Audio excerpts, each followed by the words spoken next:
is on page 654, which references anything around truth. And so this is by Nathaniel Hawthorne. No man can, for any considerable time, wear one face to himself and another to the multitude, without finally getting bewildered as to which is the true one. Nathaniel Hawthorne.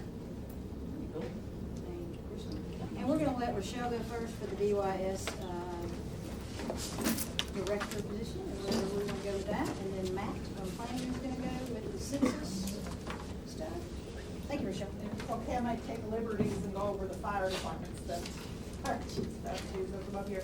All right, so we had a couple of rounds of interviews for the DYS director. We did complete our second interviews last week, and you have two candidates before you. You have Mr. Colley, whose background is primarily a college student advisor. He spent a year with Huntsville Housing Authority. Both of our candidates are equally educated. Mr. Colley would come with relocation costs. Then we have Mr. Johnson, who's actually worked in the department for almost 12 months. He does live in Decatur. He does have several work years of experience in a social service setting and has been a teacher of small children. So just need some guidance from this council on which candidate we want to move forward with in terms of a background check and employment offer discussions. I would think since one is already an employee of the city, does he have a background check? Yes. So he would We not would need one. repeat it. You would repeat it? Yes, we would. This is what I'd like to see, that's totally up to council, that we bring that forward Monday night, to vote for, to make a recommendation and vote for. So I would like for preparation for either candidate to be ready to go Monday. And Monday during the meeting, we'll make a recommendation, we'll make a vote. Okay. Let me ask this, and I'm not opposed to what you just said, but do you really need either or both there Monday as far as the council make a decision?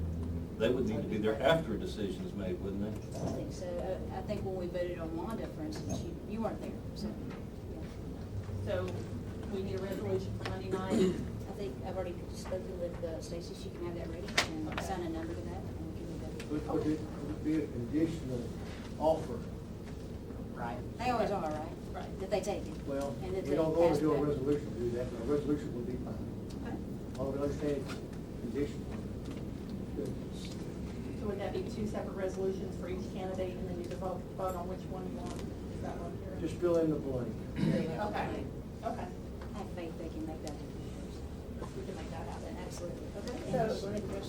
just real quick, you had a package in your inbox here, this committee of fire chief candidates. So we had several candidates apply, 38, I believe it was. I got, with Trent Putman. I did a first screening, and I asked him to come and help me with the second screening to make sure we were tracking on the same page. We believe there are 11 candidates that come to the top, and would recommend that we do a first round interview for those 11, which would be about 2 days' work. I would recommend we do a first panel interview that has the mayor, myself, the fire department liaison, perhaps one other council member, the police chief, and maybe the senior staff, or Trent or Dusty out of the fire department to do that first round. And then come back with the top 5 for the public interview with the council and additional interviews with the other department heads and the staff to narrow down to our top candidate. I'm fine with that. You like that idea? I don't have a problem with it. I would like Mr. Jackson, who isn't here to hear that, and his view also Okay. be taken into And, consideration. I mean, you could have 2 council members there, right? Mhm. So if he wanted I'll to be be recommending present, 2 council. then maybe So- Nate or John or. I'm a liaison, so. So if it's okay with you, I'll just come back, if he's here for the work session, I'll come back at the end and make that recommendation. Okay? Thank you. Hey, Matt, real quick, let's go ahead and make that call meeting this week, if you don't mind, so I don't forget that. That's Well, important. We, I requested we have a special call council meeting, then we would immediately go into executive session. The purpose of that is to discuss real estate as relates to the project that we have in the city. That's absolutely nothing to do with any further litigation that we are involved in.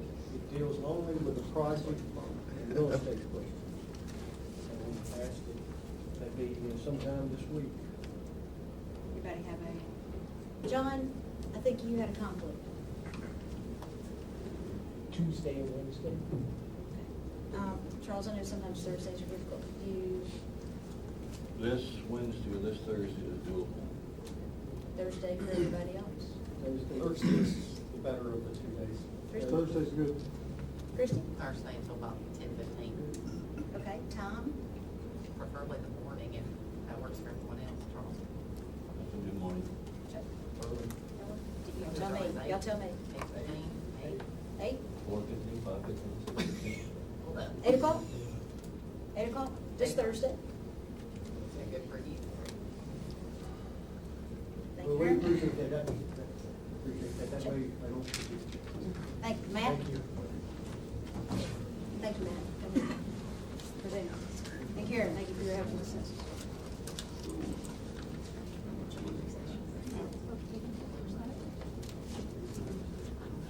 I didn't know if anybody would want some extra copies.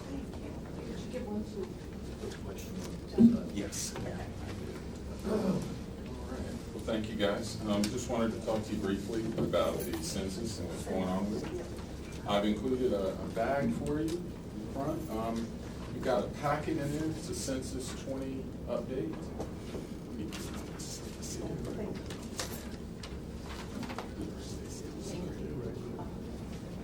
Okay, and if you'll just take a brief glance at it, the very first thing we're gonna look at is we've got 4 events that are coming up. Turner Searles, the Aquadome, Fort Decatur, and the Public Library. These are the 4 events that we are gonna put on as part of the ADECA grant group, which has a complete count committee. There's also gonna be a function at the library on the 1st that they are putting on their own. So these 4 events come through our grant. You can see at the bottom of the page, we've got 5 items that we're using for promotional. Those are also in your bag. And if you'll look at some of the rack cards that we've included, you can get, I've put in 6 examples of the rack cards.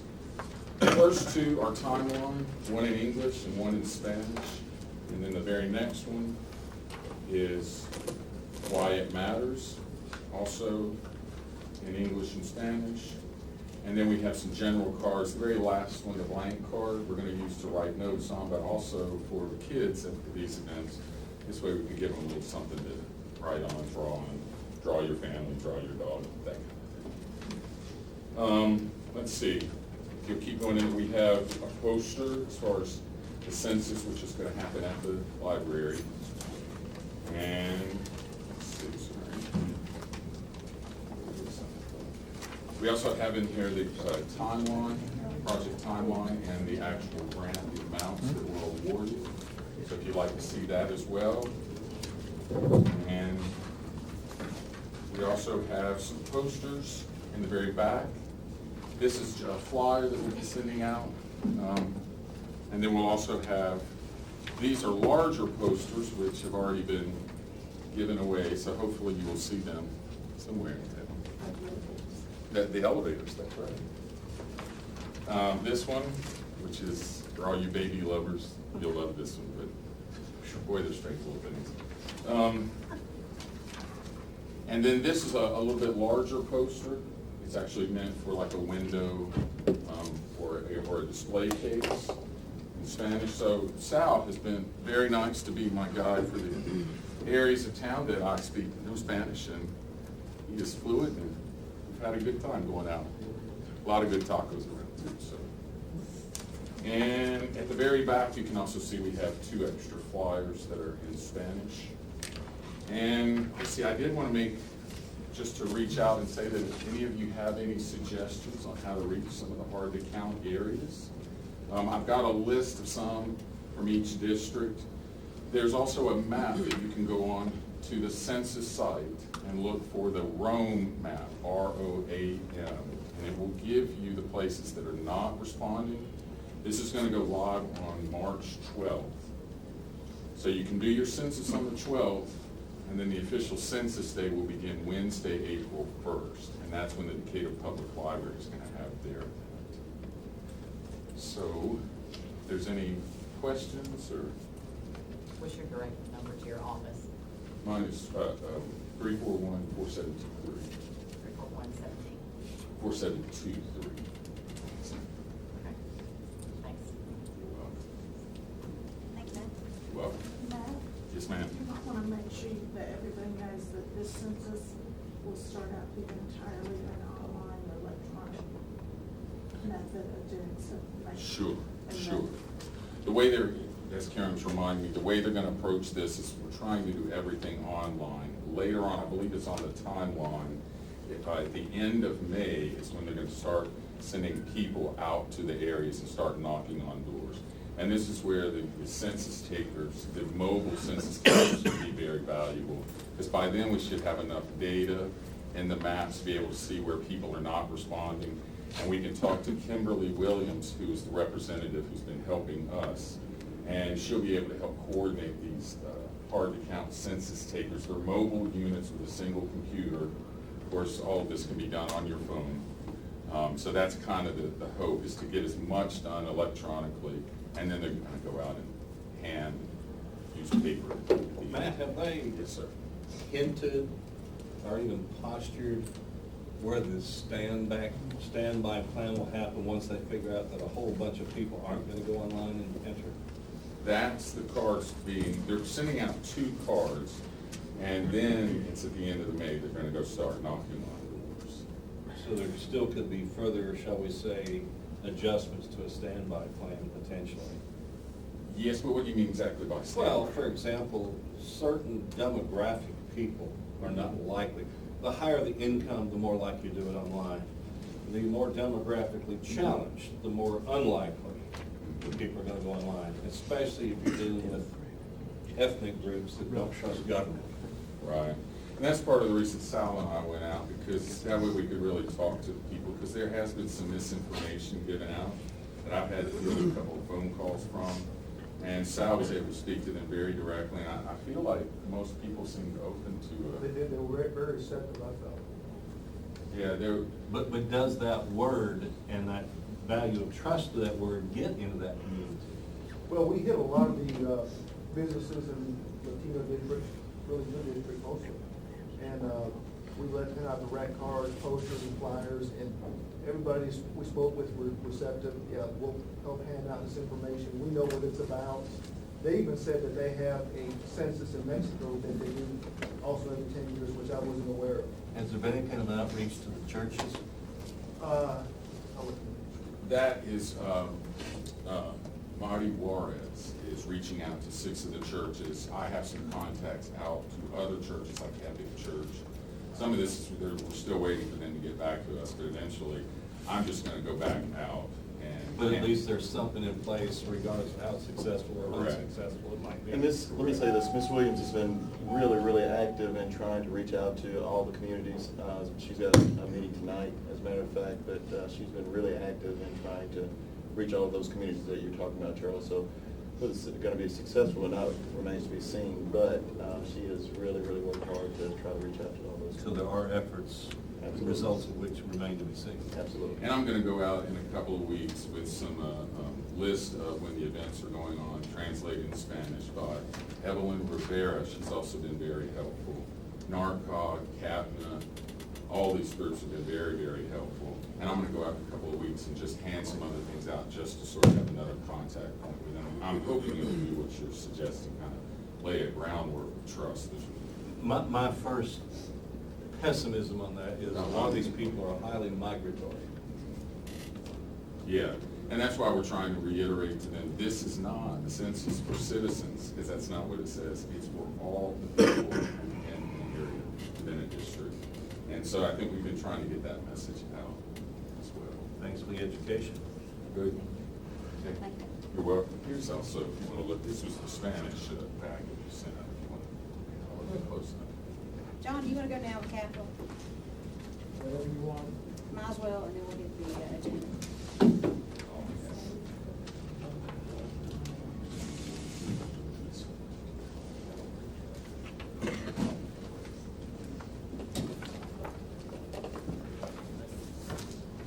The sheets that I sent out, is maybe a couple of minor changes.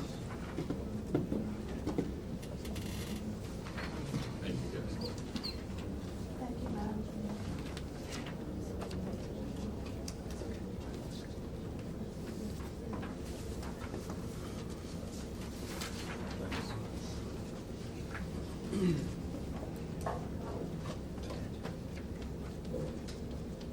first one will give you, the front page will give you an idea of where we stand roughly, so you know what a prioritization challenge we're looking at.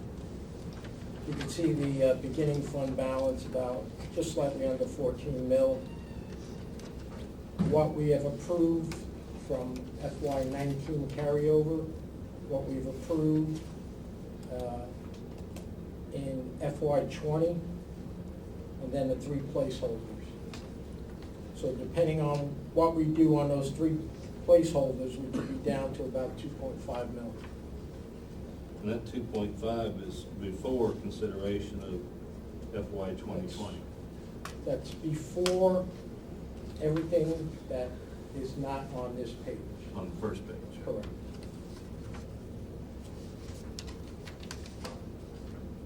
So if you look at those three, and, you know, we've had numerous discussions about Station 5, the right-of-way on Highway 20 and Kerry Matthews, that's totaling almost $8 million. Okay? So depending on where you stand on those three projects, gives you an idea of how much there is to consider. Any other questions on the front page? Okay, the second page. I went out to the department heads and asked for their input as far as what their needs are. And that's the summary of the responses I've gotten from the departments. And so my goal here is to go through these items, get a consensus as to what you're willing to fund, and then put in the resolution to get the funding at next Monday's meeting. Say it again, John. Go through the list On the second page. on the second page, decide what we want to fund, and then put the resolution in for Monday's meeting. And as far as I'm concerned, the item in the library should be an emergency need, it's been leaking for 3 years. My only question with that is, it being sort of shared with the county, I would like to see if they would like to help us with that anyway. Well, that's a great question, Paige, and I look back, it's on the first page, which I realize seems like a different question, but Highway 20 overpass. Has Limestone County or Huntsville been asked to help on that? Now, I don't know, but I'm all in for anybody who wants to pay for any of it to come Well, over I with mean, that yeah. overpass is gonna help more of Limestone and Madison County than it is Morgan County. So why wouldn't they have been asked? I don't know, but the library actually bears the name of Morgan County, doesn't it? Or Decatur Public Library. I Gator think. Public Library. There's some Morgan County,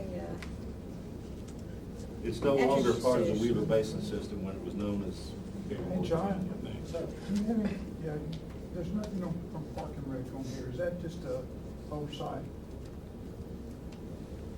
The only things I got from Park and Rec were vehicles and from facility maintenance. are you referring to the heating, which is the 26,000? It's on the It second was page. the heating, the library, the Princess, and the, That's the last, City I'm Hall gonna meeting. go over here in just a minute. I sent in a list for, capital officer. that was 21. This is 20. Well, this is mid-year, so, I mean, This is 20. right, but I mean, we're going over mid-year before we're going over, I mean, So we need to add Parks and Rec items. right. And you're asking for this to be on Mondays? Like to. Is anything pressing that we can not, like we need to add Parks and Rec and then give us one more time to review? Add it to the next How agenda? many items are there from Parks and Rec? The number I sent on that email, I don't know. I mean, I'd have to go look for I mean, I got an email that said 2021. And so I said, okay, fine. And I Yeah, just- well, and if we need to add it to whatever, but We'll look at that list from 21 and see Jason, what we needs need to be. address the, I think it's the heating, right? The- I was gonna let us get through with this, cause it's Okay. really two separate. Well, let's talk about that now, so we don't forget that. Are we done with this? No, but we'll come back. We need to pause, and we need to, okay, It'll so we. confuse it'll confuse, it'd be better to finish this, cause it will confuse. Well, really, John's just giving us to look at, so we can then come back with Right. a Let's proposal. have some mercy on John, he's not that far removed from the surgery, and he's still standing up here. Well, I think what Jason's gonna propose is something to what we had to vote on last week with the chiller, with the city.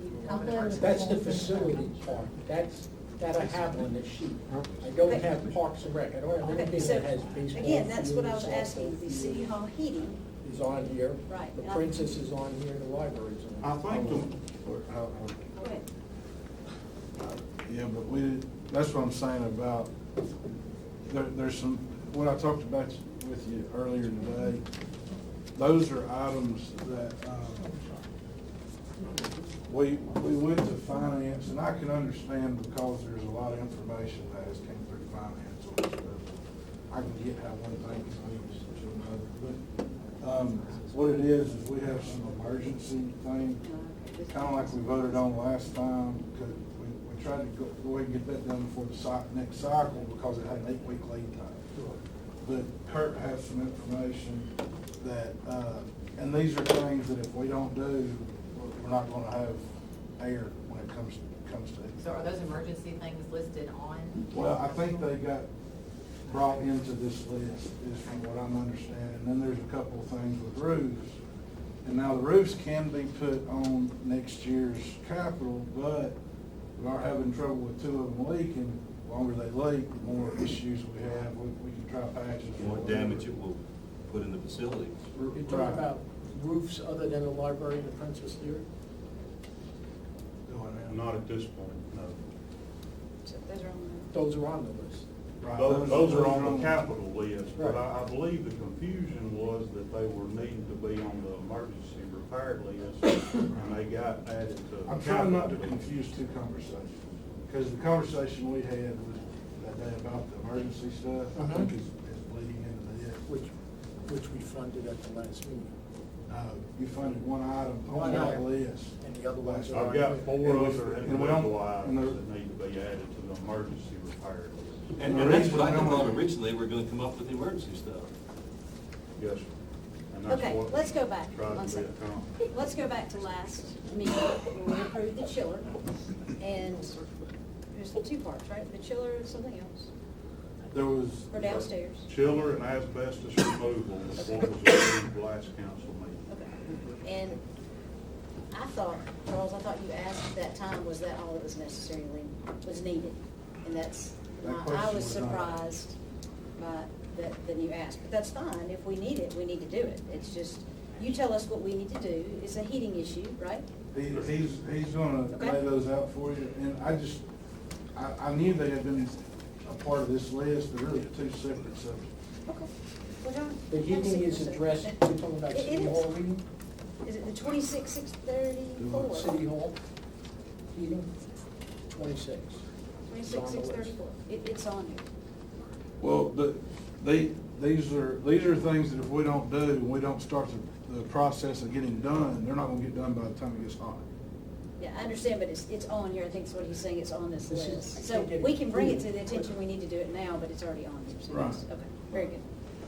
So it's 26,634 for the heating at City Hall, correct? Yes, ma'am. Okay, do you have anything else that's an emergency? I do. Okay.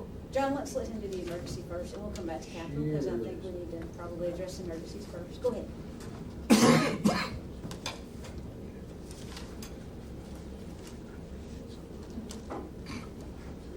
Well, to everyone that doesn't know who I am, I'm Kurt Johnson. I've been with the city 15 years, and I'm the building maintenance manager.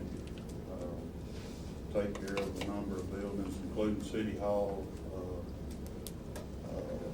Princess Carnegie Library, Senior Center.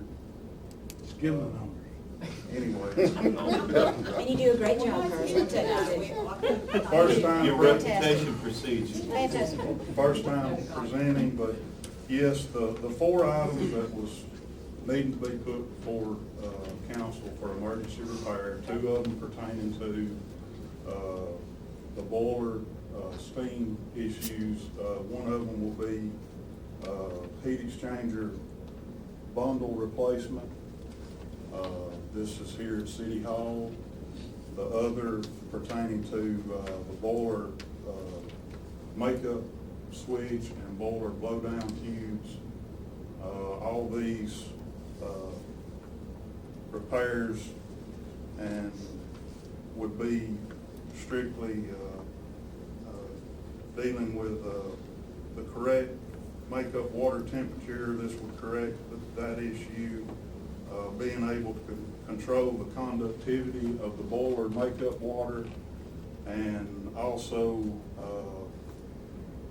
keeping the correct amount of chemical in our boiler water. So those two items correlate with the chiller that was on the last council's approval from the last meeting. In regards to the library roof. Is this the 26,000? Yes, sir. In regards to the library roof, I pulled the history over the last 3 years pertaining to service repairs, dealing with leaking issues, items that were noticed during the repair that possibly, that wouldn't causing a problem at that time, that were went ahead and corrected during the service call.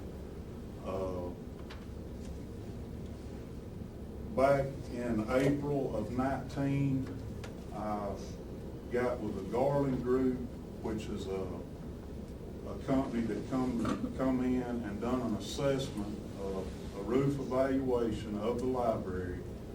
And during this assessment, there were, first, what we're dealing with, just to give you some history of the roof. The roof at the library is 25-year-old. It's a EPDM, it's a black rubber membrane roof, fully adhered. So we're dealing with a type of material that's similar to a bicycle inner tube or a radiator hose type of material. And during this evaluation, there was a lot of things that was looked at. First of all, just evaluation of the membrane itself. Being as the age of the membrane, it was in poor condition. In correlation, we still have good insulation under the membrane. Due to stopping leaks in adequate time, to not have wet insulation, where once you have wet insulation, you have to remove that and replace. So that being said, the visual inspection of no ponding water on the roof deck, the drains draining correctly, all the aspects of the roof are in favor of doing a roof coating, which I supplied each one of you with the actual roof assessment and the projected work detail that is proposed to be done. The advantages of this proposal is specifically, the main factor is the money savings. We're looking at a third to a half the cost savings of a complete tear off. So you're telling us fixing the roof, not replacing the roof? yes, in this procedure here that's recommended for this situation, this is a silicone rolled on material. It comes, one of the major positives with doing this application, it comes with a 10-year warranty. So for a third of the cost of doing a complete tear off, we're looking at another 10 years, and I think it's a good thing to do. Kurt, let me help you for just a second. There's some details that might aid in that. You'll get somewhat slightly different answers with each person from the library board you might sit down and have a dialogue with. But essentially, for each year that passes right now, 10 years into the future, it's that much less likely that library might still actually be located in that spot. With all kinds of changes in the city, all kinds of changes in library needs. I'm not gonna tell you it won't be there in 10 years, or 11 years, or 12 years. But each year that passes changes the probability that it will be there. So paying for a warranty beyond 10 years, in my opinion, doesn't make sense. You know, we're supporting your repair supposition. And to be added to this conversation, along with the recoating and sealing, they will be, it is proposed in the job proposal that they will be replacing the coping cap as well with new metal coping. One of the issues that has come up in previous service calls, some of the water intrusion into the building is coming from the misplacement of fasteners that are actually drilled on top of the coping, that where water can proceed into the building through screw heads, rubber washers of that nature. So the end with that price that you're looking at, Where's the price? the 196, it's on the second to the last page, it should be. It's under the evaluation book. And it's also listed in the capital on the second page. I think that's probably what we're Solution. Let me stop right quick. Charles, do we have to bid this out? Yes, ma'am. Okay, so this has not been bid out by this company, so we need to, That gives us an idea of what. okay, so we need to do it for bid, Yes. get the specs, get them to you, and then place the bid. Yes, ma'am.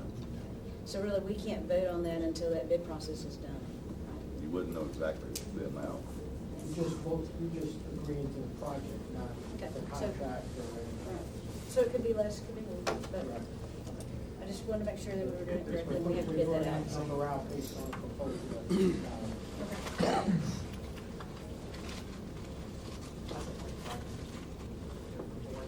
I support it, but I would like to see if the county would like to contribute anything to that. I think that's fair.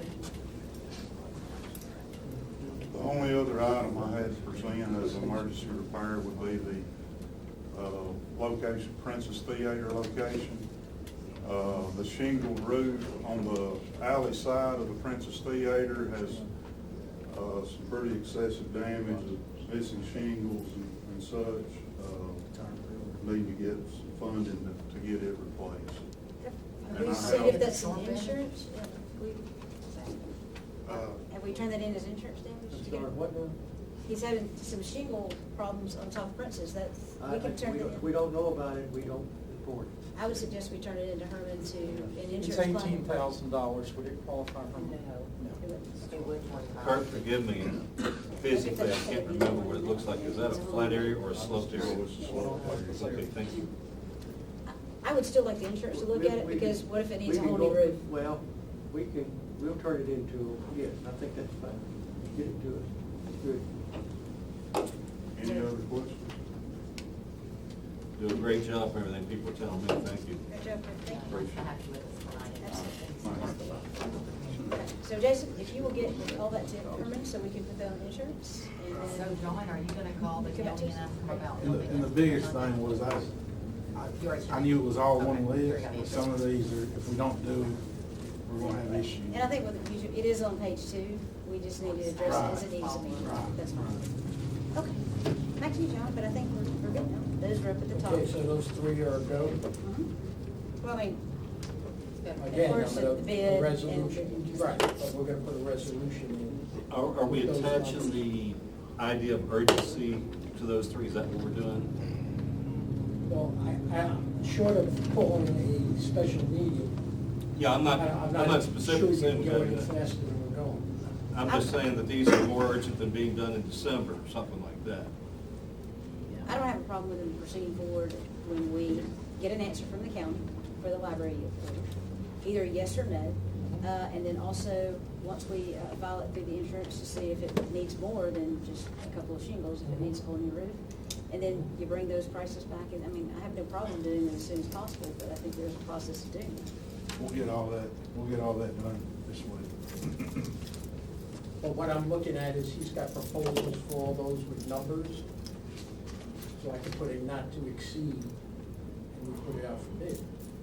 This is what we normally do. Yeah, no, I have no problem with not to exceed it, but for me, it's gonna have to be, we're going to get a yes or no from the county on the library. Sure. Okay. The So we're not, next- even if we get a no from the county, if you have not to exceed this number on there, that we should still be able to move forward with it, correct? That's correct, but you're still gonna also have to approve the bid when it comes in. I mean, I So you're understand gonna get that. another. But not to exceed would cover that, correct? Correct. But again, even if it comes in at, let's say, the library comes in at 195, that bid still has to come, the award of that bid still has to come back to council. We've approved the project, but then we have to approve the spending. Yeah. Well, you gotta approve the award of the contract. Gotcha. Now, suppose we say not to exceed 196, and it comes in like 196.10. We have to reapprove that portion, right? Right, and we'll probably do both at the same time. Okay. Thank you, John. The next section are a bunch of engineering projects, drainage and piping and the friction course. Paul? Would you like to address any of these? Any questions about any of them? Where is this Gamble Road open grade friction course? I know we've done a section already. Yeah, this would be from where we left off, somewhere around, Chestnut Mountain Estates and going into about San Souci Creek Road. So all that's 2.5 miles outside the belt line. It's probably farther than that from Beltline. A lot of the drainage projects are projects we've had sort of on the books for a while, just never got funded. I think I have something in there for Wilson Morgan and the engineering building as well, of course, architectural work. Has this got the country club project that obviously is cost us $250,000 more? If we went, how was it? Well, the 250 was in the original budget. If we move forward, I think We'd have to add we some. just adjust the budget up to what we need. And Carl, I know that Christie and I had asked you about other solutions at the gate, the sluice gate, I believe, and then the pump itself, and you actually sent us. In the Decatur Morgan Lake outfall control, that's what we're in here for 150. So what's that? That's the fallout control? Yeah, it's the 150. So the gate? That would be the gate. What about the pump? Ricky, how much did the pump cost to replace? You're talking about the big pump down at the, it's about $45,000 to $55,000. They were gonna charge us $10,000 for the crane to come and pull it, $10,000 for the crane to go put it back. I just recall, correct me if I'm wrong, we would have to feed it oil to get it to work. If we run it, and keep in mind, the reason we run that thing is when we get ready to drain it, not for any other reason. When we want to drain it, Yeah. it goes all the way down to the bottom of the lake and it pulls it all out. So unless we plan on draining it, we can put a guy there. You're right, Doug, that's the reason. We can put somebody One there. is not necessarily like we have the sluice gates, the pump is not necessarily necessary unless we need to drain it for a certain. Gotcha. Correct, yeah, the pump no longer needed unless you want to drain the pump I just right. wanted us to have that discussion at the same time. I We need to agree. replace the pump, I agree. we need to take care of the gate, let's look at Well, all I that. think the gate's a good, the stormwater aspect, to raise and lower before storms, I think that's the better option. To replace the pump would be if we need to drain the lake dry for whatever other maintenance reasons. Okay, let's go into a little more. We went to the Brookmead project that we looked at, and it became a little out of our price range when it come to obtaining the right of way, or the easement. And so this was kind of our second thought, is with the sluice gate, if we know rainfall is coming, we can let out a tremendous amount of water, put that gate up, you can hold it, you can then, at our will, let that water out, which could control to a certain point the flooding there. But it's still gonna back up going into the refuge, we can't do anything about that. So that's the reason for that thought, right? Yes. But for years, we've not had the funds to be able to take care of that country club issue, and if that's still gonna be on the list to do, and we have the funds, I think we need to consider that as well, it's still part of that process. And I'm not against that, I just think until we get the refuge and the federal government to help us with that, it's still gonna dam up, it's just gonna dam up about what? 100 feet, 100 1,000 feet down the way. So I think we're gonna need a partnership with that to actually happen, in my opinion. I mean, just to, If we can get the bottleneck at the refuge opened up, that would solve a lot of the concerns. This still gives us a little room though, because if we see something catastrophic coming, we can go ahead and open and let it be coming out and stop. The storage back in the lake is gonna go tremendous. Have you seen the weather forecast for the next week? Well, I've seen the weather forecast the last 6 months. But that's gonna help us, we're gonna be able to go down there. Now, we can't do that, Yeah. but we'll be able to go down there and be proactive and pull Well, I'm not together. opposed to get, take care of this fallout in the gate, but I just know that we haven't previously had the unassigned fund balance to take care of some things. So I don't want that to get too far off the list. and I mean, I agree, and I think the acquisition of the property is becoming an issue. So, I don't like but, and I think there's some videos out there. If you don't mind, could you bring us a video for everybody who hasn't been with the sluice gate and how it worked on there? Yeah, I can do that. I got some pictures, it won't look exactly like the pictures I've got, but it's the general concept of a gate that would raise and let water out, and when it got down to that level, we can drop it back down so it creates that additional storage. Any other questions for Carl? So I essentially put a star by the outfall control. Question, I do have one, batteries plus pipe replacement, no, that's $500,000, right? Yeah, that's, where the frontage road that runs between the Batteries Plus and Panda Express. I guess a while back, there was a hole that formed in that frontage road, and Wayne, the street department went out and investigated it. Those corrugated metal pipes are rusting out, and they're gonna need to be replaced. It's a triple line of a fairly large storm drain, and going back with concrete, just the pipe alone, I think I estimated somewhere around $225,000 just the material, so doubling that for a contractor to do that work is where I came up with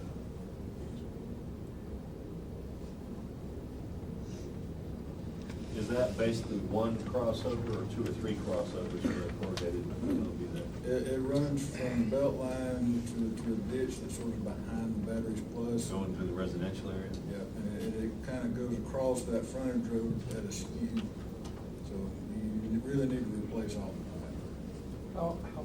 What distance are we talking? I think it's around 300 feet. I have to recheck that sounds about right.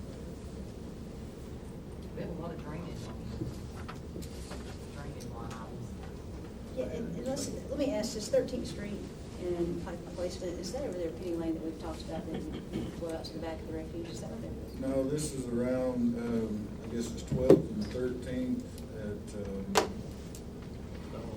it's close to Fort Mallard Estates. There's an area in there that's had some drainage issues, had a few houses that had water in them in the past, for the July 4th and I guess the Christmas Day event. And this would upsize that pipe, going into Fort Mallard Estates, that would help alleviate some of that.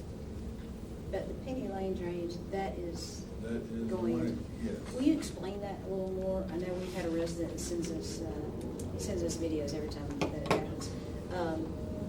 But your process and what, I mean, this is a long time coming that y'all had this thought, and I think that we've had the engineering for it, and it's just, Yeah, the engineering's done on this project. Basically what we're doing, currently the water, there's about 10 acres that drains to a point along Penny Lane, crosses the road, goes along a ditch line between houses until it gets to Stratford Road, heads towards Point Mallard Park, going eastbound in that direction. And to help alleviate some of that and some of that off going towards Point Mallard, we've installed boxes that run actually along Brookline to Wildlife Refuge north to the southerly direction. And that would allow us to get the water from surface drain to under the ground in pipes and sort of taking it in a little bit different direction, which would help alleviate 2 issues, one right there at the house and one downstream at Stratford and Palmetto area. so essentially take all that extra water and dump it in the refuge. Right. Yeah, just different direction. Any other questions? Thank you, Carl. So as far as that list goes, any that you want to entertain? Can we bring it to you Monday. Monday? We can bring it to you Monday, whatever you want. Well, I think we need time to look at it. okay, so you I'm want sorry. to, all right. So then I'll just do a resolution for those three, for the facility maintenance ones, and we'll follow up the next meeting. Do you want to go ahead and address the Yeah, but police we'll go fire? through them. Okay, let's go back to the top, city clerk office flooring. That came from Rodney. Say we issued a safety What is, did he tell you what, I mean, I'm just curious. The floor is, the carpet's ripping and splitting. And it causes tripping. Yeah. The next one's police department. They've got a drone. We have some adjustments. We like to remove the drone and the classroom. The drone was $33,000, the classroom was $21,000, and add the negotiator van, put that on there. Well, we're gonna get two vehicles. Oh, the vehicles, well, it's not a vehicle, it's just material that goes inside of it, but have the van already. We want to outfit it. Would that be the same way? Same thing? Okay. How much is it outfitted, you recall? $66,000. That's on the back page. Okay. Okay. So we're looking at, if we remove the drone and the indoor firing range, the indoor training room, so that just leaves us with the new training center and the indoor firing range.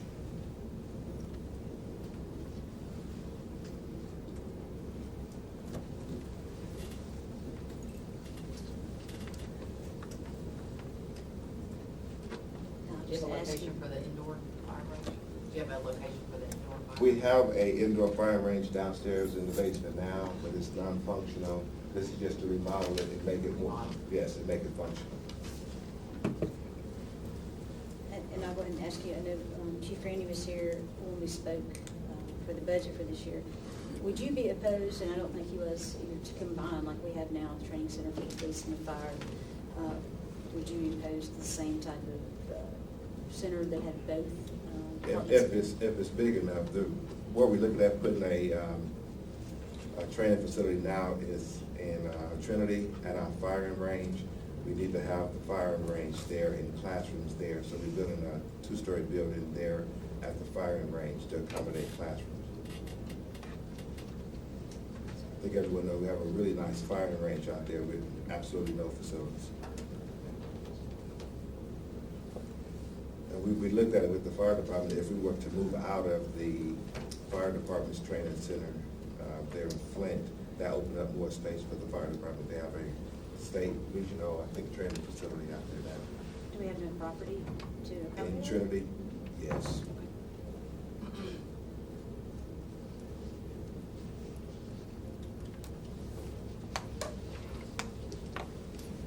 Questions? I'm understanding where we're going with this, and I'm not opposed to it. I don't know if y'all understand just how bad that sounds for us to have a facility in Trinity. I mean, these are attach themselves to issues long before any of these chiefs got here, and it's nothing they can fix, okay? I'm not blaming them, but the longer we deal with issues like that, and we have to have some of our facilities outside the city, it just doesn't make any sense to the public. But it's not outside the city. Flint is in the city of Cable. Trinity's right. Oh, okay, so. Trinity. He's I talking thought you were about- talking no, about he's Flint, talking I'm about sorry, I Trinity. was like, Flint's inside. Gotcha. So the other items that you're removing are going to put those under 2021 budget? The Drone drone, and the- we've been contemplating back and forth, decreasing that and looking for a different way. We're researching it right now. And the training room, classroom, if we build a new facility, we won't need the classroom. And I understand that council don't want to put a whole lot of money into that Flint training building now because it's falling down on one side. So we try not to put any more money in it. So still, both of those will be no. Short answer. Any other questions? fire. Fires next. A couple of generators and a couple of upgrades and replacements. Well, is the training center roof and HVAC replacement, is that on the fire and police side, or is it kind of That's on the fire. It's be on both, actually, both sides need. both sides? Yeah. Submitted by the fire. I'm sure police would appreciate that. You guys gonna address the specific issues? Burn building upgrade. I can't. Was it, was both generators. Here you go. Thank you, sir. And I will say these are the least pressing of our needs. Vehicles is gonna come before any of this. We're in desperate need of staff vehicles. But we do need generators.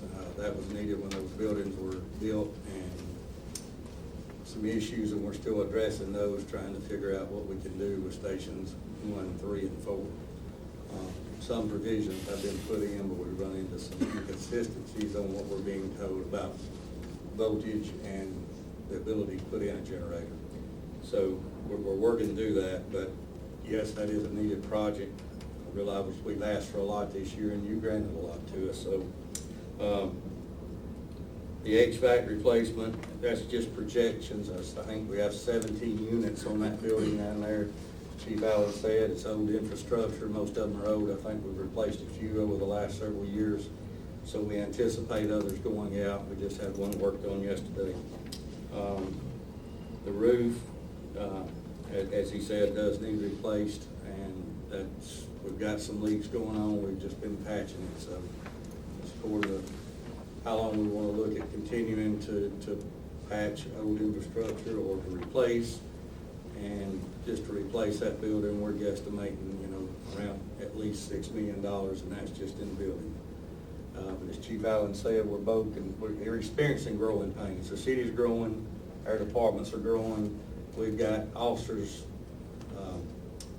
paired up and officers. We've got 2 lieutenants per an office now. We needed the officers, and that has worked out for us to get those additional officers and staffing, and to get our department in a more progressive situation like we needed to be in. But we're sharing office space. We're down to no staff vehicles, no extras. When we send folks to school, we literally, 2 guys just got back from Tuscaloosa, and they drove our Yulee, which is our tow vehicle. We're just out of vehicles. So that's kind of where we're at with the building. There is some money that's going to go into it. And we could use the additional space down there and make that building continue to work. It's not just falling down, but it is going to need some repair to the roof. And we project the HVAC to continue to fail and little things. The upgrade to the train burn building itself, that's outside. There's some things we need to try to continue to do to stay compliant with NFPA regulations. And again, that is getting aging as well. But if we try to rebuild what we've got out back and our training facility and props and the additional things that we put behind that building, I would dare to say you'd be looking at over a $10 to $15 million project. And I know that's a huge lift to consider, because now what we built back 20 years ago has to meet today's current standards at a much inflated rate than what it cost to build it. And it's still a good building. We're still using it for training as we speak. So. And the generators, I actually spoke to the electricians who put those in. They can be adapted. And they thought about $45,000 each, so that at least gave me hope. So, Okay. but I think And that's what something company in was the that? future when we're building fire stations, we make them adaptable to generate. I can assure you, if y'all approve New Station 5, we will not be having this issue. Yeah, that's Who did you speak to? Perry. Perry, okay, very good, thank you. Hey, Chief, on that roof, I don't know if they'll let in that, we've had people come out and repair that roof, and the repair people are saying that it's getting to a point where they just can't hardly repair it anymore. It's been patched and patched and patched. So it's kind of the point where they're saying we may have to do something different with it. And I just want to make sure all of you understood, when we talk about the training center, it's kind of like three different, it ain't just one building, it's like three different things. It's the fire end, it's the police end, and then like he said, replacing those buildings would be the cost, what we was talking about. But behind it, we got the burn room, we got a confined space area, we got gas props, structural collapse, the rubble pile for structural collapse. We got all kind of stuff back there, so that's like a whole nother project on its own, that stands by itself. The type of roof we have was very similar to what he discussed with you on the library, it's rubber type roof. Okay, the last of the non-vehicle information services has 3 items. Nancy, Bradley.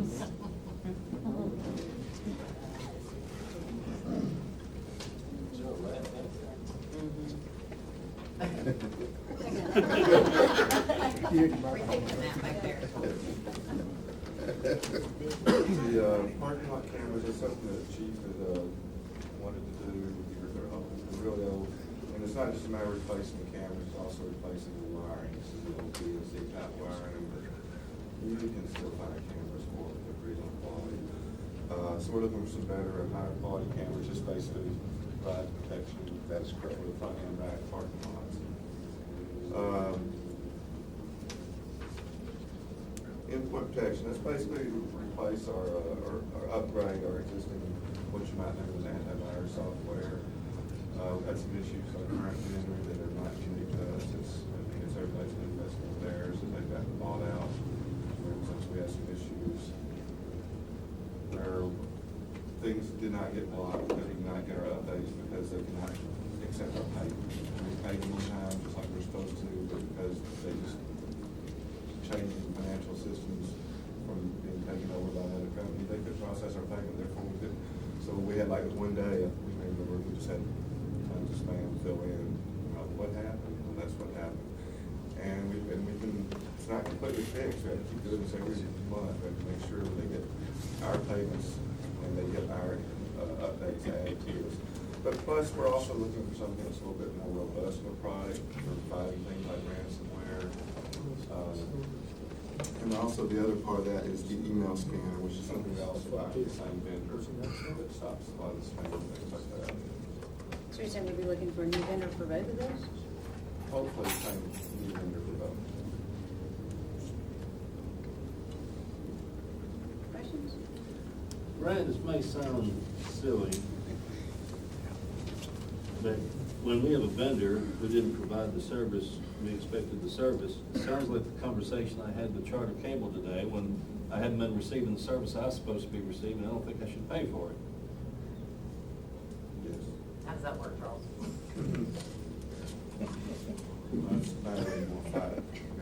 You think that's a bigger fight, not a great time and effort? Yeah, probably not for this case, but it is just the multiple problems and the fact that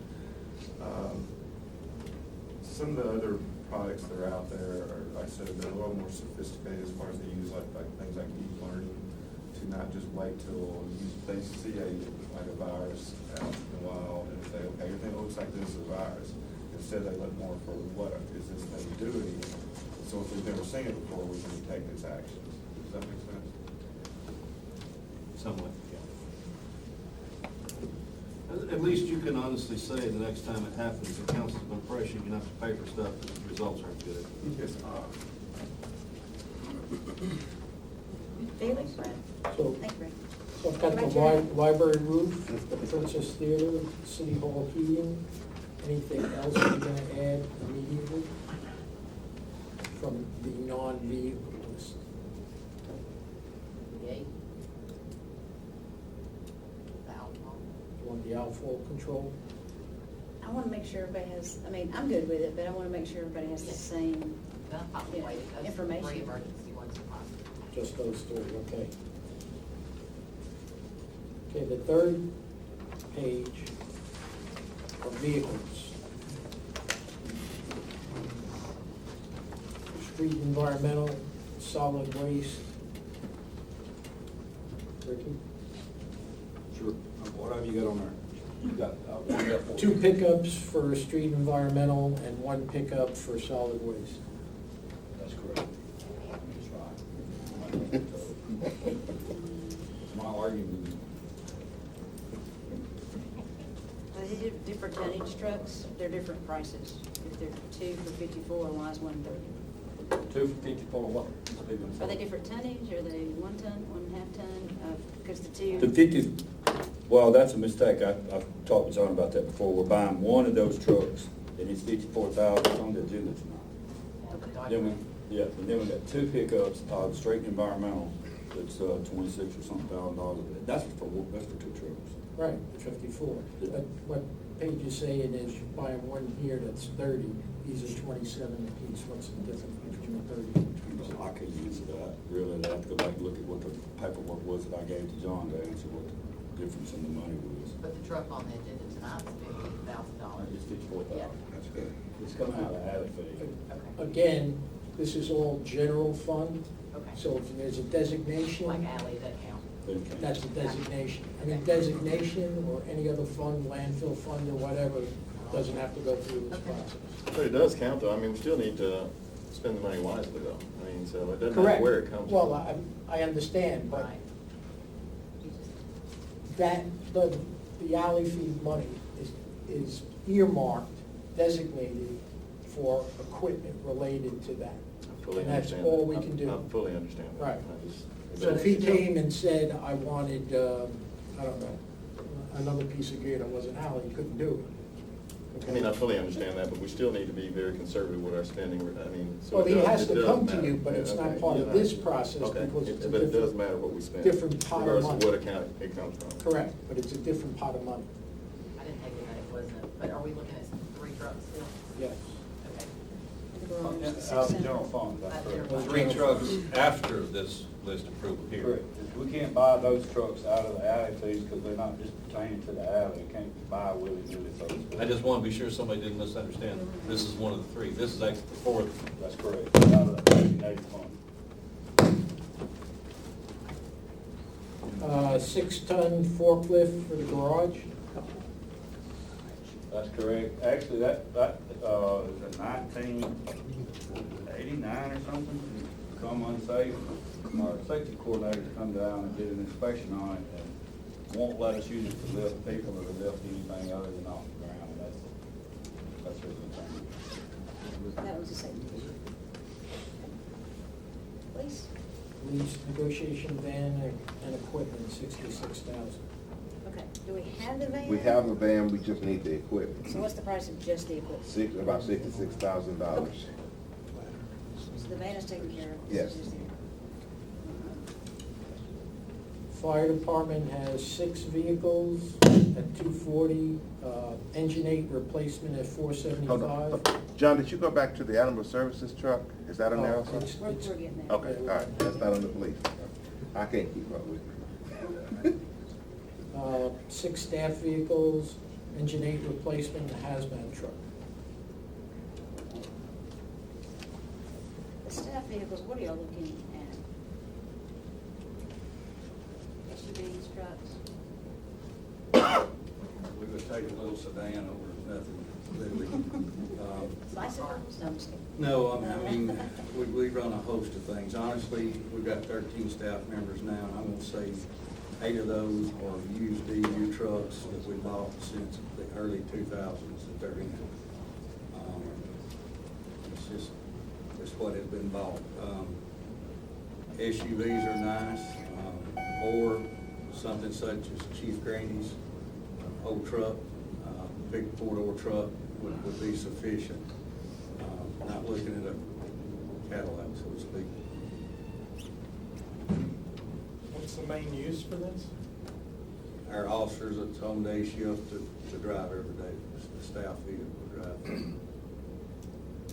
And what we were doing before we added officers, we had an older vehicle, actually it was the ex-mayor's vehicle with a flex, and we used it as a spare, because when somebody's vehicle was in the shop, they were without a ride, and so we had no spares, and we also let folks travel with that. It's much cheaper to send our folks, because they're usually in groups, in a city vehicle versus paying them per diem to drive their own vehicle. Much cheaper. So we've got $40,000 per vehicle. What kind of vehicle is that? I kind of based that on some of the things I've heard with buying the SUV. We could probably get a truck on the GSA rate, which Yeah, you're is probably, yeah. 30. 40 is probably the top. I'd use the top end figure there. What did we give for some of the pickups? You know, John, was it about mid-30s? 30 or so. Okay. And lot two is what equipment you put in it. You wind up putting a radio at a minimum.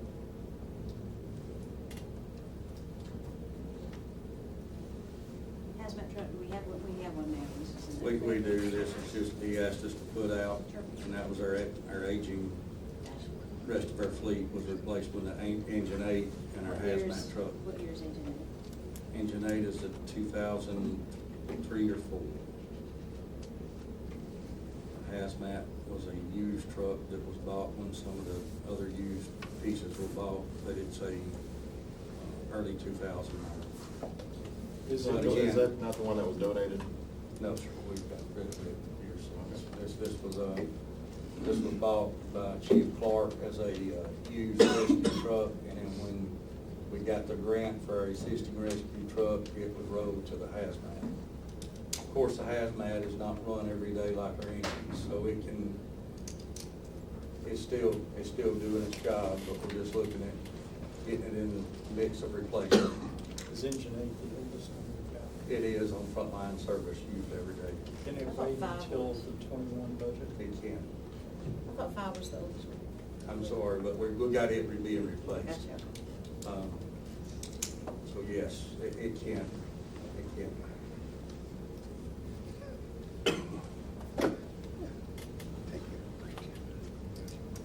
Questions? Thanks, sir. Thank you. Youth Services, a Tahoe and a 15-passenger van. I understand 15 passenger van. What's a Tahoe? What are we doing a Tahoe for? That's what they asked for. They're supposed to be here to explain.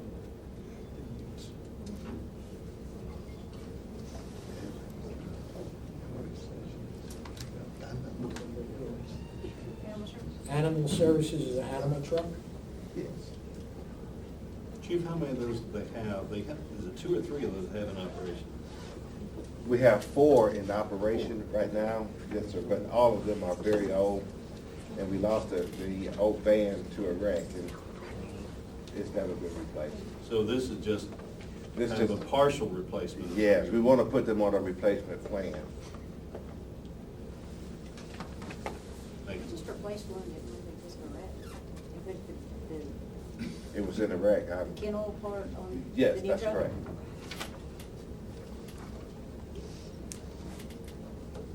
Building?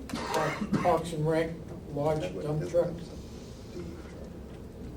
Who we use that?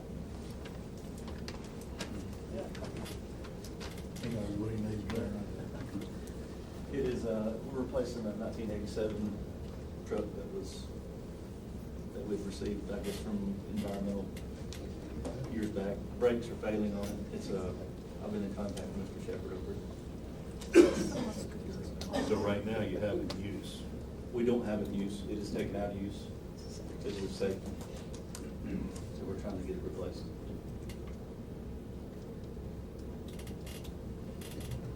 Thank you. Yes, ma'am. Building?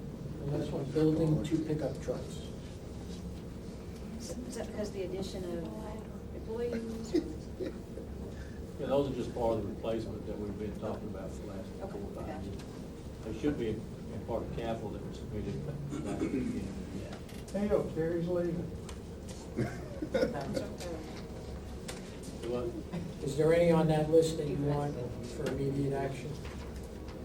Safety items, I would say maybe. I but- propose anything that's needed for safety that we have to. So the forklift and the dump truck?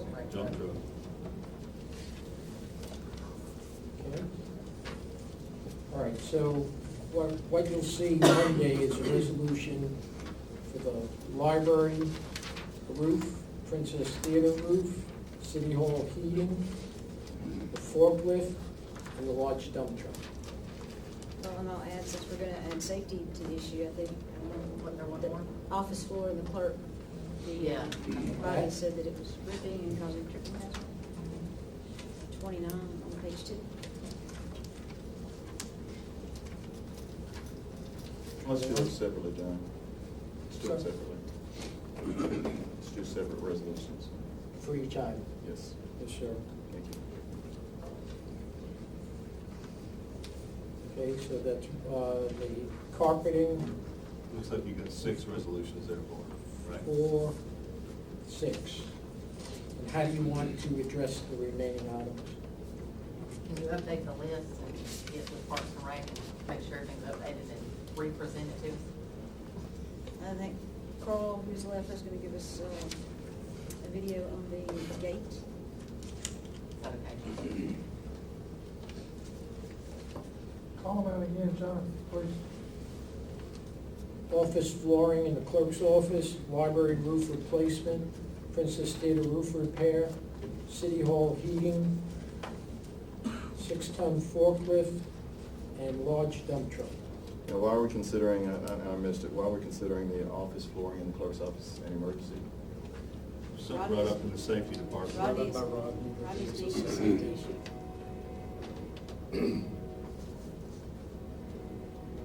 Okay.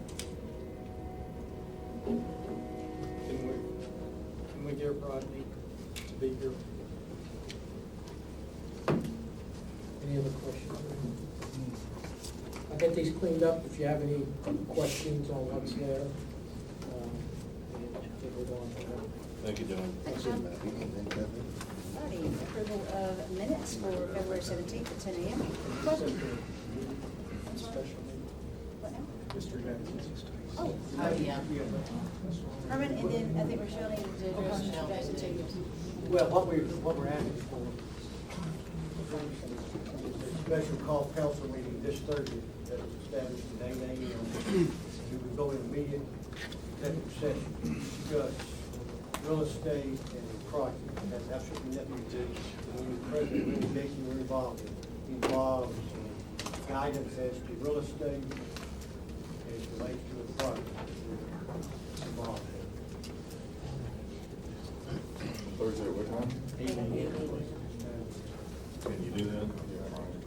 That's good. I appreciate that. Thank you. Rochelle, if you'd like to address Mr. Jackson, you can do that. Yes, what we talked about earlier is in each of your mailboxes today, and you got an email as well that said you had all the applicant profiles for fire chief. We had 38 total applicants. We did an initial screening. I got the senior leadership, Trent Putman, and the fire department to help with to review those with me. We think we have 11 candidates who come to the top that we'd like to recommend that this council interview. I would recommend that we do because that's 2 full days, I'd recommend that we do a first panel interview to have the liaison plus 1 council member, HR, mayor, legal, and our senior leadership staff from the fire department to down select to the top 5. Otherwise, we can do public interviews for 2 days of the 11 candidates or any others that you would want to talk to.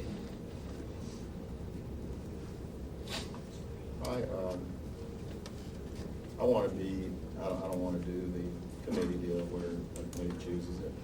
It's my preference. And I haven't looked at the list yet, so I might come back with you on that, but. So maybe Billy and Paige could be in that panel. He doesn't want to do panel. Here you say you want to do public I think interviews that for all of them. it's supposed to be public, yes. Okay. I think you can I don't want to decide. do it wasn't public.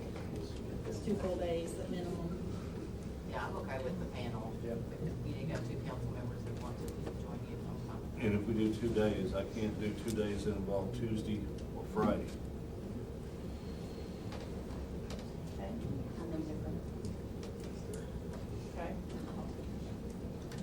Okay. So maybe we can take this week to look at the candidates and then come to a final decision on Monday. Thank you. Wait, DYS appointment. We were talking about. Oh, yes, we have, as you know, we've got 2 candidates, both equally educated, interviewed both candidates twice. We actually interviewed 5 and then down selected to 2. You have Mr. Colley, who is primarily college academic setting recruiting for students with about a year in Huntsville Housing Authority, who's interested in the position. He doesn't live in the city. He is the candidate that is at the top two. Then we have Mr. Linzel Johnson, who is currently working in the department as lead program. He does live in the city. He does have a background, a little more extensive background in social services and as a teacher working with youth. So we were gonna bring forward a resolution on Monday night for a decision on which candidate the council wants to go forward with. Okay? Thank you. Thank you, Commissioner. Paige, could I ask you to again stall the agenda for me to address one thing? Sure. Please. As most people know, in the last week or more, let's just say some public news events have occurred where the topic secret meetings and other things have come to the surface. And I'm certainly not specifically trying to throw the mayor under the bus because the council has not made a statement of its intent. So in my opinion, that needs to happen at this time. If it doesn't happen, then we don't need to blame anybody for having a meeting that we didn't state our intentions what should happen at those meetings. I'm absolutely opposed for meetings to occur on any topic that involve council spending, which future liability or current expenses is council responsibility, and anything that involves public safety is certainly in the council's wheelhouse. I'm not happy with the current, shall we call it, negotiations going on. I'm not happy with secret meetings, but I think the council should state its intent.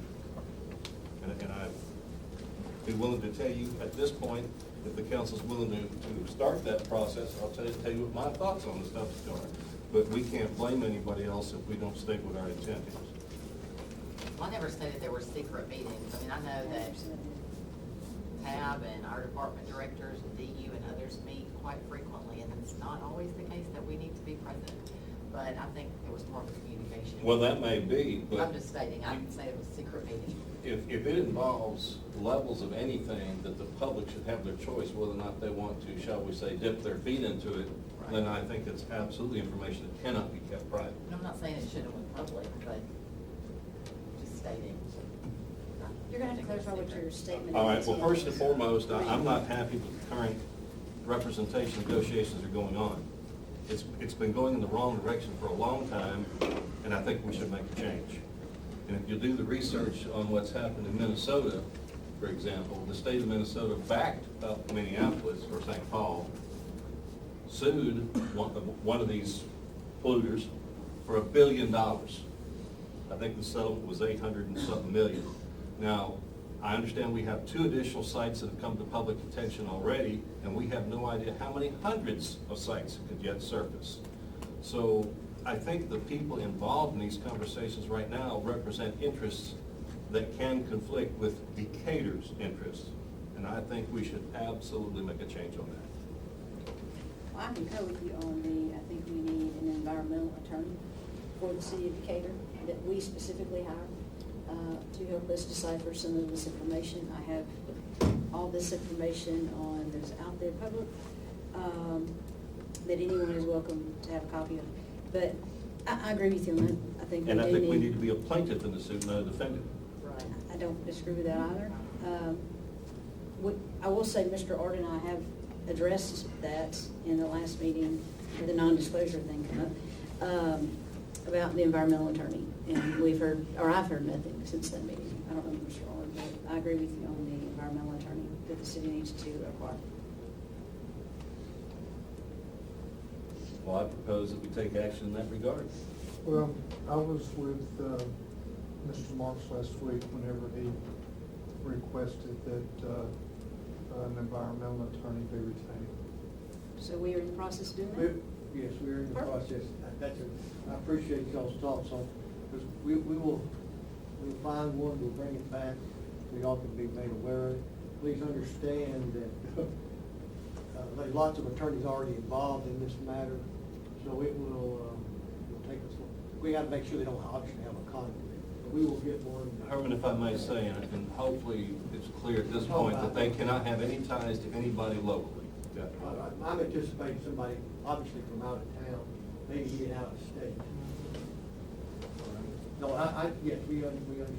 What's the timetable on that? Well, I'd say we have something back less than 10 days, for y'all at least consider. Thank you. If that works for y'all, I mean, If we can make progress in that regard, For now, I'm happy. I agree with you. Any other? That's fine, that's fine, that's. Absolutely. Thank you. Anything else?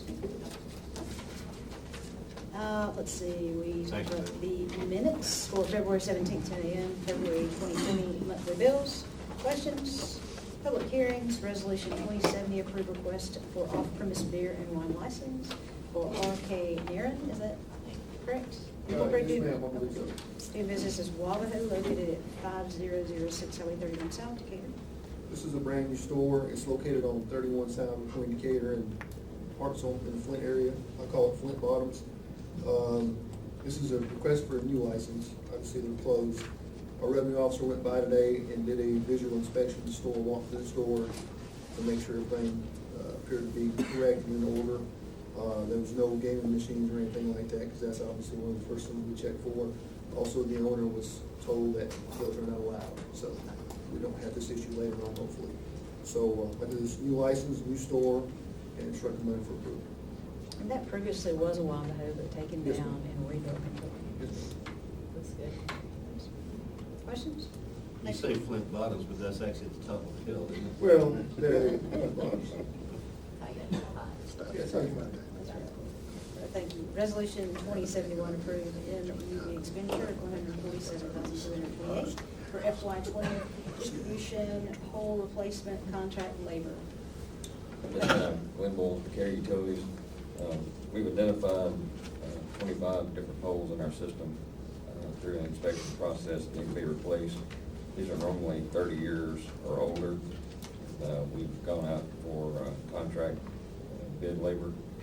We're going with the lowest bid we received out of 2 responsive bids, and the total is $147,228. Lynn, are these typically wooden poles at this point? Yes, sir. And the primary is weather and Just age. wind damage, that type of stuff? Sometimes wind, sometimes even woodpecker holes on top of it. But you're replacing a lot of those with the metal ones, correct? Normally, the distribution poles will remain wood. I just seen a lot of metal. Metal poles are normally our 46 kV, our higher voltage poles. It's just more economical.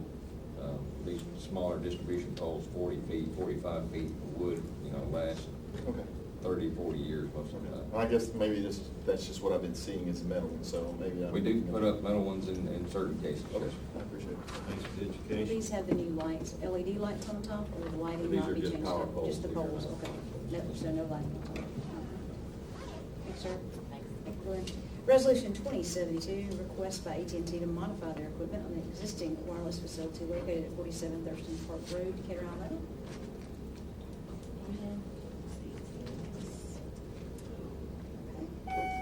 Resolution 2073, approved change order number 1, a Nolan Park Pocket Park in the amount of $2,846.25. This is a change order for Eno, is to remove a tree that was dead on the property, so this will actually be the one and only change order, and this project will be completed. Thank you, sir. Any questions? Resolution 2074, adopt the international standard of professional practice of international auditing, City of Decatur, Alabama, internal audit charter. Thank you. I sent this out electronically. Does anybody need a printed copy? Let me have one. If you have an extra, I'll take it. Thank you.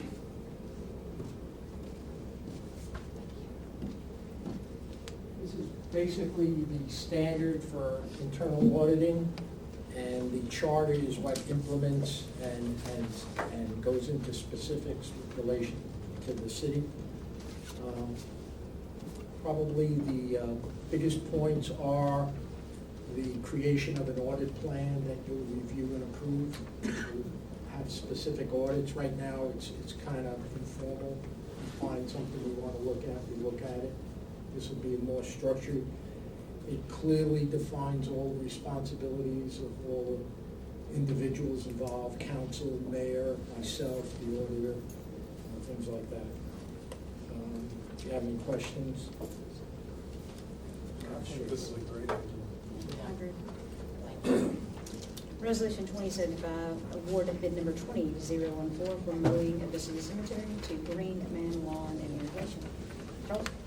This is a standing bid that had expired, we required a rebid, and the low bidder is Green Man Lawn Irrigation at $2,600 per visit or per cut. And their bid is less than 15 mowings, plus or minus. And this would be a new vendor, right? Yes, sir. $2,600 per mowing, you say less than 15 mowings? Plus or minus. I mean, we base their bid on 15 mowings.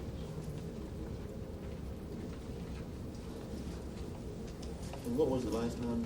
Do you remember? It was 27, 125. Questions?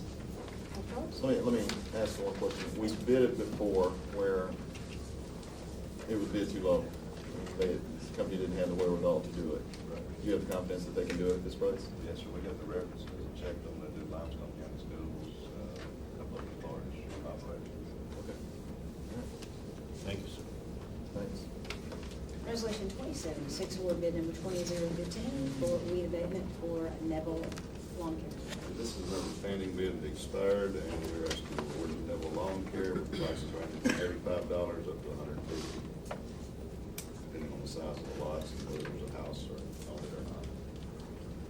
And these are typically weed abatement? And That's how much- actually loaded. How much did you bid actually? 85 for the smallest lots, up to 150 for the large ones.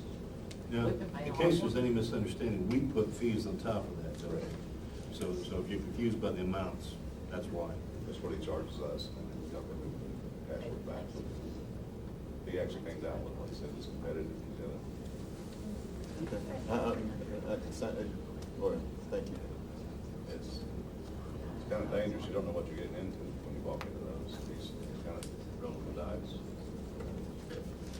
This current bid. And let me ask you one other thing. We said 85 for smaller, 150 for the larger. Yes, sir. How do we determine what's smaller and what's larger?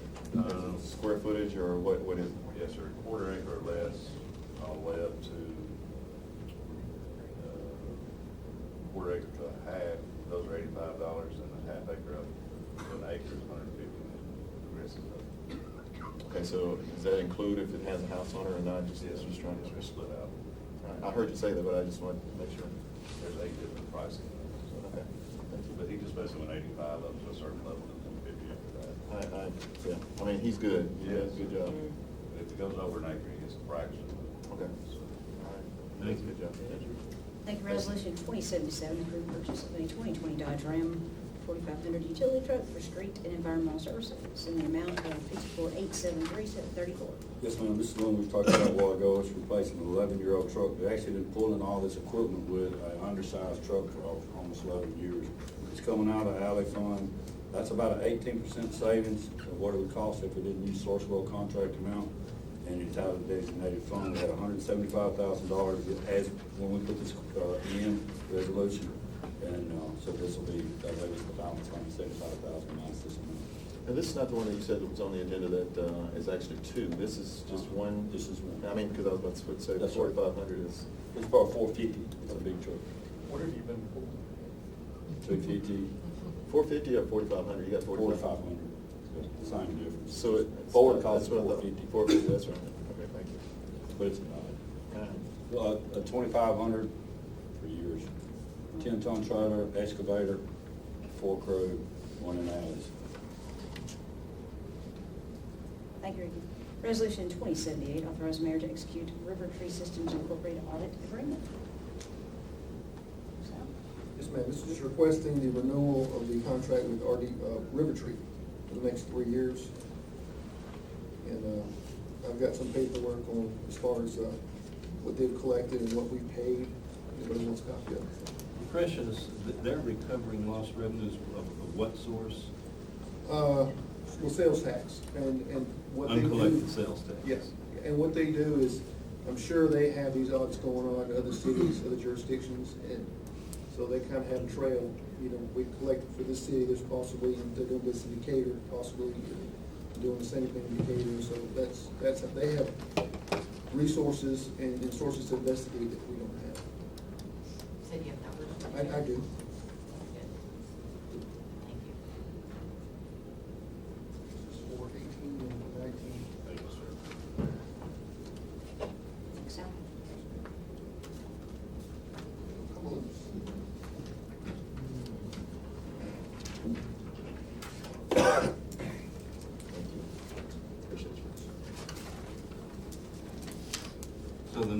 showing us basically it costs us about 22.5% of the total to Yes. collect it.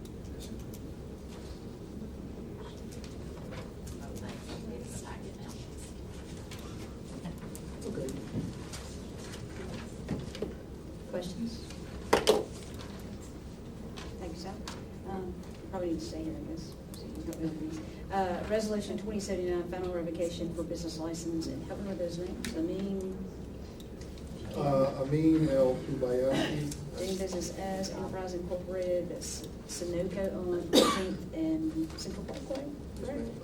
There's no changes, this is just a continuation from the last council meeting. Detective Livingston is here if we have any questions.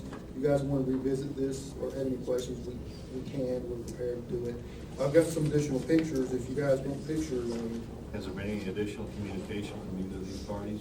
No, sir, there's not, neither one, neither this one or the next one.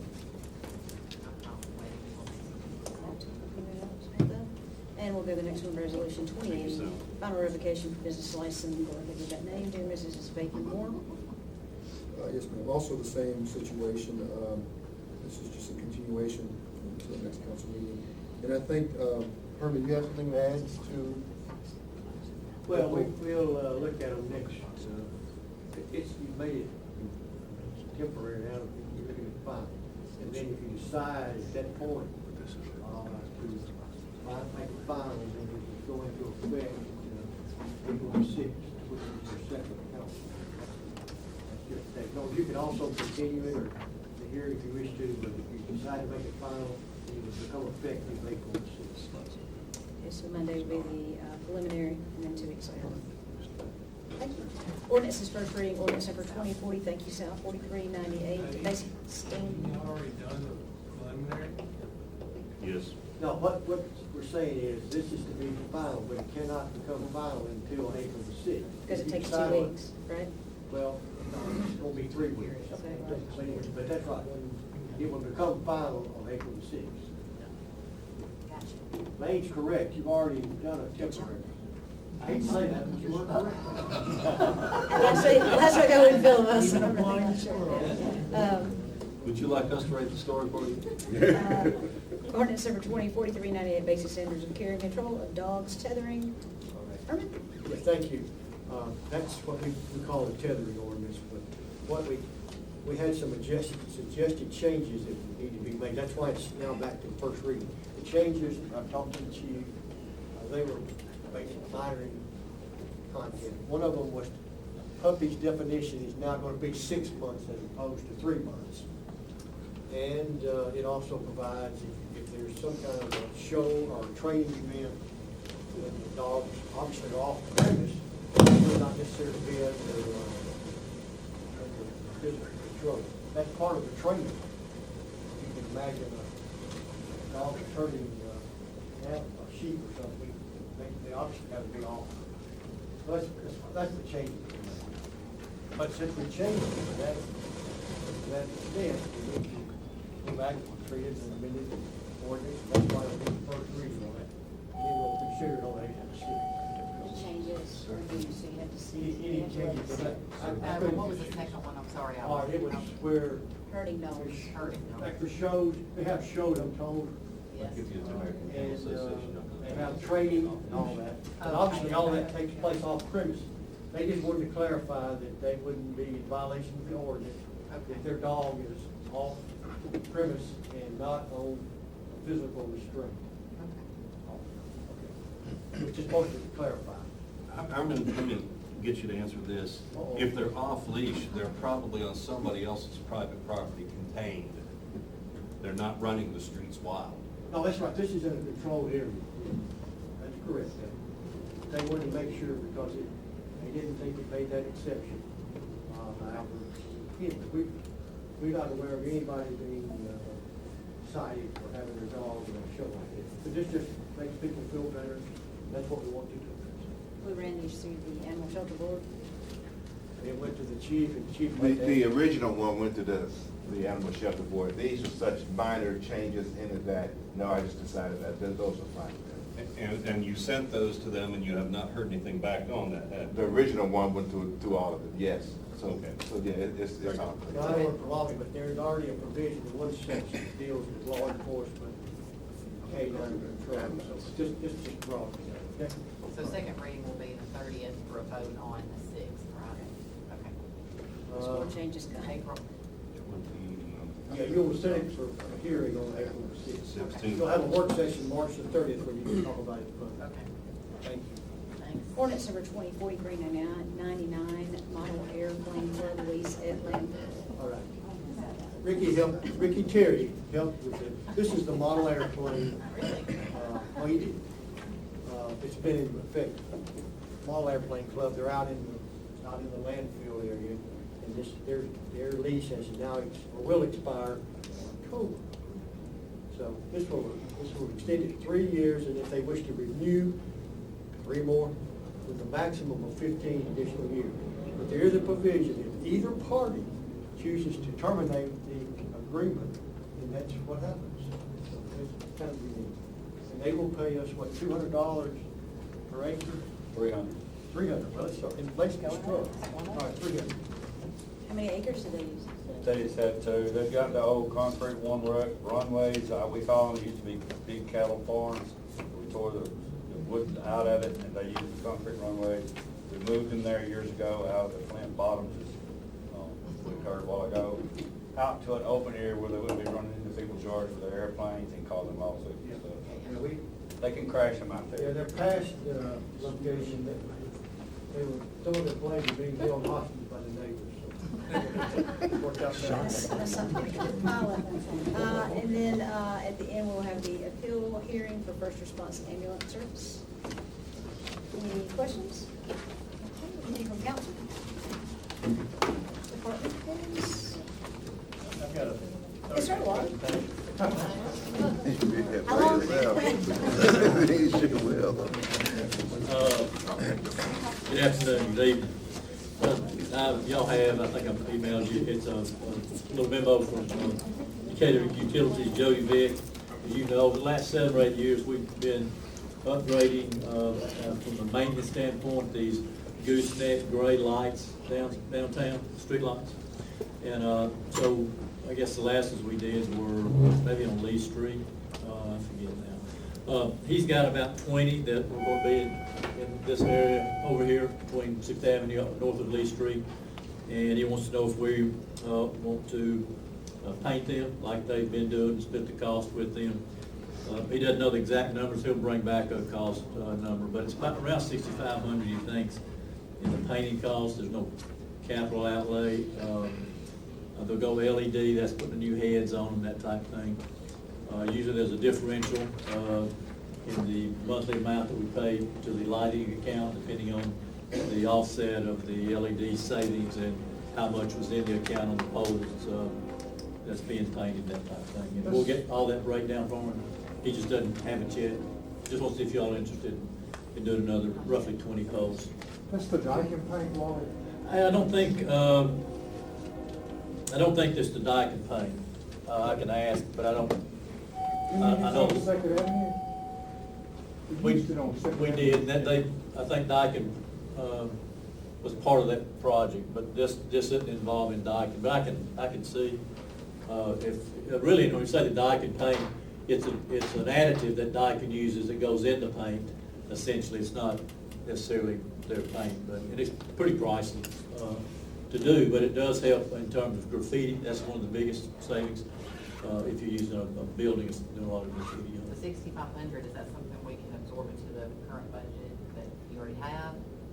No, John and I have talked, and if that's the number, we can find, we don't have it in the budget anywhere. We still have mid-year to go through. Right. Well, this is a capital expense, but it doesn't affect your operational expense, isn't it?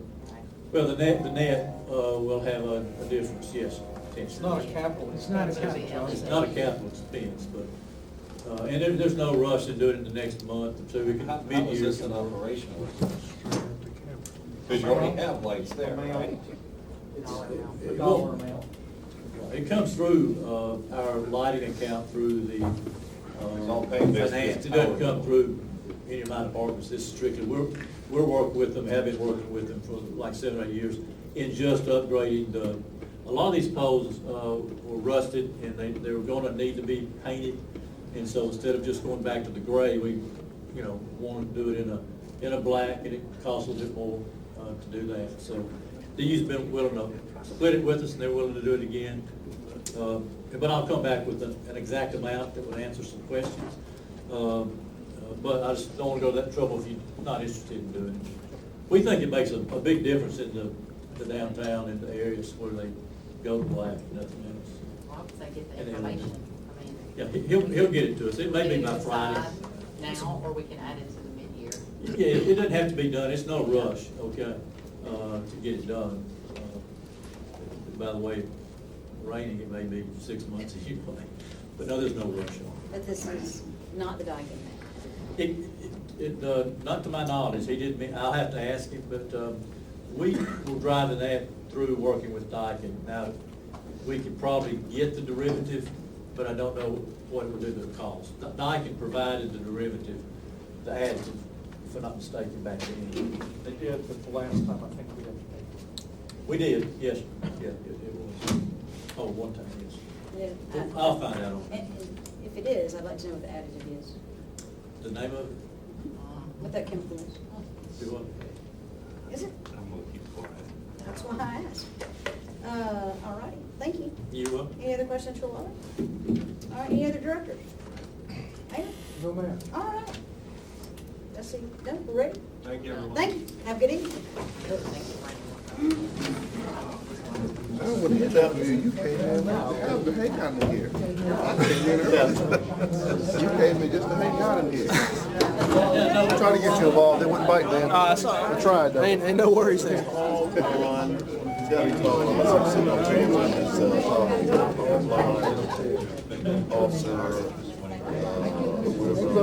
Yesterday, so I you guys talked to me about 22 gets to there, I was together talking about